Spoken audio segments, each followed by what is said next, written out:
बांग्लादेश के अंदर जो कुछ हो रहा है, हिंदुओं पर जो यातनाएं ढाई जा रही हैं, आप देख रहे होंगे किस प्रकार के अत्याचार हो रहे हैं, मंदिर तोड़े जा रहे हैं। हमारा मठ, हमारा मंदिर, हमारी उपासना विधि, हमारा शास्त्र, हमारे दर्शन, हमारी साधना पद्धति तभी संरक्षित हो पाएगी, तभी सुरक्षित हो पाएगी जब ये सनातन धर्म है और ये देश सुरक्षित है और बृहद हिंदू समाज पहले राष्ट्र को चुनेंगे। उसके लिए किसी भी प्रकार के बलिदान देने के लिए तैयार होंगे, लेकिन उसकी कीमत पर कोई राजनीति स्वीकार्य नहीं है। मैं आप सबको इस बात के लिए आश्वस्त करने के लिए आया हूं कि ये जो डबल इंजन की सरकार है, ये आपकी आस्था का सम्मान करते हुए आपको विकास के पथ पर आगे बढ़ाना चाहती है। प्रधानमंत्री मोदी जी ने जो हम सबके सामने एक लक्ष्य तय किया है, 2047 तक भारत को विकसित भारत के रूप में स्थापित करना। लेकिन केवल विकसित भारत नहीं होगा, उसमें विरासत भी होगा और विकास भी होगा, दोनों का समन्वय होगा। गुलामी के अंशों को हमें सर्वथा समाप्त करना है और गुलामी के अंशों को समाप्त करते हुए हमें एक ऐसे नए भारत का, जो अपने विरासत पर भी गौरव की अनुभूति करता हो, विकास को उसके साथ जोड़ करके नए कलेवर के रूप में स्थापित करता हो। और श्री कृष्ण जन्माष्टमी इसी बात का संदेश हम सबको देता है। हमें वर्तमान की इन चुनौतियों को समझना पड़ेगा जो हम सबके सामने है, भारत के सामने है, सनातन धर्म के सामने। याद रखना, जो चुनौती सनातन धर्म के सामने है वही भारत की चुनौती है, और जो भारत की चुनौती है वही सनातन धर्म की चुनौती है। दोनों एक दूसरे से अपने आप को अलग नहीं कर सकते, कोई एक दूसरे से अलग नहीं कर सकता। और मैं तो आज पूज्य संतों का आह्वान करूंगा, इस समय है उनको स्वयं आगे आकर के पूरे समाज को एकजुट करने के सावधान के साथ आगे बढ़ना पड़ेगा। याद करिए, अगर हमने तनिक भी भूल की, ये समाज फिर से बटा और जो साजिशें हो रही हैं अगर वे सफल हुई तो बांग्लादेश के अंदर जो कुछ हो रहा है, हिंदुओं पर जो यातनाएं ढाई जा रही हैं, आप देख रहे होंगे किस प्रकार के अत्याचार हो रहे हैं, मंदिर तोड़े जा रहे हैं। हमारा मठ, हमारा मंदिर, हमारी उपासना विधि, हमारा शास्त्र, हमारे दर्शन, हमारी साधना पद्धति तभी संरक्षित हो पाएगी, तभी सुरक्षित हो पाएगी जब ये सनातन धर्म है और ये देश सुरक्षित है और बृहद हिंदू समाज सुरक्षित है। हमें इसके लिए कार्य करना होगा, लगातार कार्य करना होगा, प्रयास करना होगा, एक एक को जोड़ना पड़ेगा, एक एक को अपने साथ जोड़ना पड़ेगा। भेदभाव के लिए कोई जगह नहीं होनी चाहिए। विभाजनकारी उन ताकतों को बेनकाब करना होगा जो केवल अपना उल्लू सीधा करने के लिए समाज को बांटना चाहती है, तमाम वादों के आधार पर बांटना चाहती है। उनके लिए राष्ट्र की कीमत पर राजनीति उनके लिए अभिष्ट हो गई, लेकिन हमारे लिए राष्ट्र सर्वप्रथम है। राष्ट्र की कीमत पर कोई राजनीति नहीं हो सकती। हमें चुनना होगा, पहले राष्ट्र को चुनेंगे, उसके लिए किसी भी प्रकार के बलिदान देने के लिए तैयार होंगे, लेकिन उसकी कीमत पर कोई राजनीति स्वीकार्य नहीं है।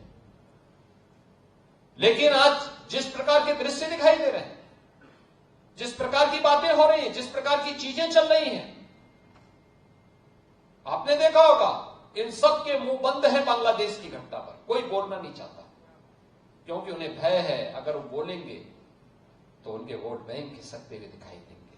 उनके पैरों के नीचे की जमीन जिस पर वे लोग खड़े हैं, वे अंगारे उनको ही जलाते हुए दिखाई दे रहे होंगे, और इसलिए वे मौन हैं, बोल नहीं सकते। जो लोग दुनिया के अंदर अन्य मुद्दों पर बोलते हैं, मुखर होकर के बोलते हैं, उनको फिलिस्तीन दिखाई देता है, लेकिन बांग्लादेश नहीं दिखाई देता। उनको दुनिया के अंदर अन्य जगह दिखाई देती है, लेकिन बांग्लादेश नहीं दिखाई दे रहा है। क्योंकि हम मंदिर तोड़े जा रहे हैं और हिंदू मारा जा रहा है, संतों पर अत्याचार हो रहा है। और इसीलिए हम सबको वर्तमान की इन चुनौतियों को देखना पड़ेगा। याद करना, 1947 के पहले बांग्लादेश भी भारत का हिस्सा था। हमें ये नहीं भूलना चाहिए।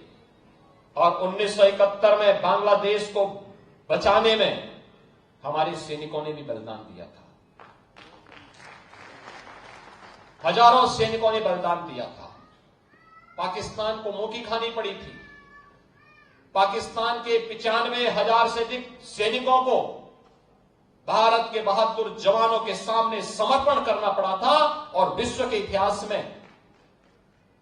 इतिहास में किसी भी सेना की सबसे बड़ी विजय थी जो 1971 में भारत की सेना ने करके दिखाया था।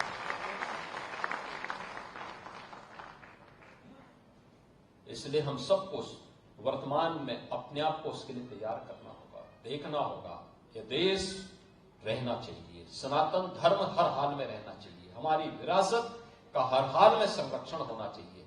और उसी विरासत के संरक्षण की दिशा से ये विकास के कार्य उसके साथ जोड़े जा रहे हैं, उसको आगे बढ़ाने का काम हो रहा है। मुझे पूरा विश्वास है कि हमारा ये ब्रज क्षेत्र अपनी इस विरासत को संरक्षित करते हुए निरंतरता को आगे बढ़ाते हुए आगे बढ़ेगा, कोई संदेह नहीं होना चाहिए। और मैं आपको इस बात के लिए आश्वस्त करता हूं कि केंद्र और राज्य शासन दोनों मिलकर के इस अभीष्ट लक्ष्य की प्राप्ति करने के लिए जो कुछ भी सर्वोत्तम होगा वो हम करेंगे, हम लोग करेंगे, कहीं पीछे नहीं हटेंगे, किसी भी स्थिति में पीछे नहीं हटेंगे, कभी पीछे नहीं हटेंगे। इसके लिए जो भी प्रयास करने होंगे। और आज मुझे प्रसन्नता है कि आज से 7 वर्ष पहले जब यूपी की चर्चा होती थी, यूपी की चर्चा किन मुद्दों पर होती थी? यूपी की चर्चा दंगों के कारण होती थी, यूपी की चर्चा जवाहरबाग जैसी घटनाओं के कारण होती थी, यूपी की चर्चा गुंडागिर्दी और अराजकता के कारण होती थी। आज उत्तर प्रदेश की चर्चा जब होती है तो वह यहां के रंगोत्सव से होती है, जन्मोत्सव से होती है, जन्माष्टमी के आयोजन से होती है।